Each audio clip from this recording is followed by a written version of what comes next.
며칠 전에 안 그래도 르노코리아에 대해서 궁금한 점이 하나 있었습니다.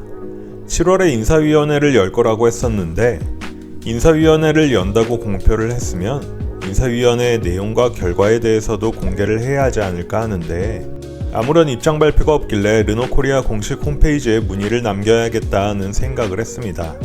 그러다가 저도 깜빡 잊고 있었는데 마침 르노코리아 사장의 입장이 엊그제 나왔어요. 참 대한민국의 남성으로서 좀 그러네요. 결국 또 이렇게 흐지부지 되는 게 참 아쉽습니다. 이 부분에 대해서 자세하게 알아보는 시간을 가져보도록 할게요.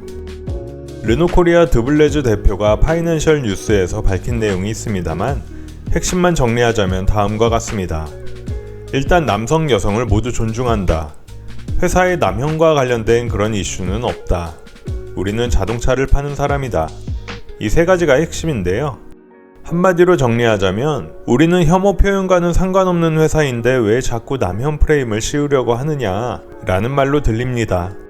진짜로 르노코리아 대표가 이런 생각을 하고 계신다면 그동안 해당 손가락 사태로 인해서 분노하는 대한민국 남성들 전부 무슨 정신질환자들 정도로 생각한 게 아닐까라는 의심이 드네요. 여하튼 제 개인적으로는 이런 대처가 정말 아쉽습니다. 사실 저번 달까지만 해도 인사위원회를 열어서 잘잘못을 따져 벌 줄 사람 있으면 벌 주겠다는 입장을 취했으면 인사위원회의 결정이 어떻게 되었는지 왜 르노코리아가 남용과 관련 없는 기업으로 판명나게 된 건지를 논리적으로 설명한 다음에 르노코리아는 이번 이슈와는 상관없고 이슈 자체도 해프닝이라고 판단한다 라는 입장을 밝히는 게 맞지 않을까 생각됩니다. 분명히 6월 말과 비교해서 시간이 많이 지났고 판매도 어느 정도 나올 것 같고 하니 그냥 이렇게 뭉뚱그려서 넘어가는 태도를 취하고 있는 모습에 개인적으로 많이 실망했습니다. 정말 100번 양보해서 드블레즈 대표는 그럴 수 있다고 칩시다. 사실 이분은 프랑스 사람이고 르노코리아 대표로 한국에 있는 사람이니 사실 르노코리아 직원들이 정확하게 사실을 짚어서 보고하지 않는 이상 대한민국 손가락 사태가 어떤 것인지 정확하게 모를 가능성도 있습니다.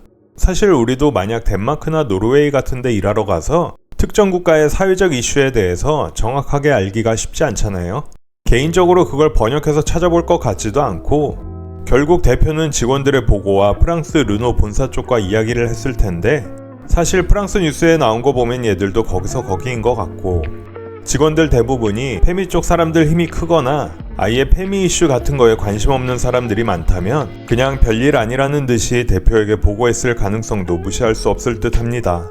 만약 그랑콜레오스의 사전 예약 대수가 박살났다면 다르게 행동했을 수도 있는데 본인들이 어느 정도 만족하는 숫자가 나왔다고 판단하면 굳이 따로 사과하거나 하는 행동을 할 필요가 없었던 거라고 생각되네요.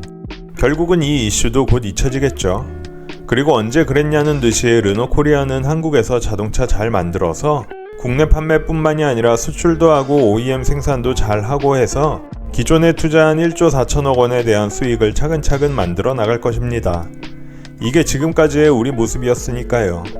참 답답합니다. 이번 영상은 별로 길게 만들고 싶지 않아서 여기서 마치겠습니다. 시청해주셔서 감사합니다.